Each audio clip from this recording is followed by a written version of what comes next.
Kom ons doen 'n unboxing. Nou, die ding is klaar opgemaak. Ongelukkig. So ek kan hom ongelukkig nie oop sny nie. Soos julle sien, boks, papiere. Papier 1, papier 2. Alright, nou hierdie is die Redmi Pad 2. In ander woorde, 'n tablet. Ek wil nie die boks seer maak nie. OK. Gaan ek val. OK. Hoe maak ek hom oop? Ek's confused. Wag 'n bietjie. Dis 'n sakkie. Kyk, daarso. Okay, is besig om aan te gaan. Kom ons sit hom net eers mooi neer. 'n charging brick. Finally. Charging cable.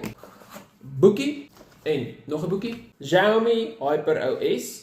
Engels. Twee dinge. Nommer 1, nee, dis nie vir my gestuur nie. Ek het hom gekoop.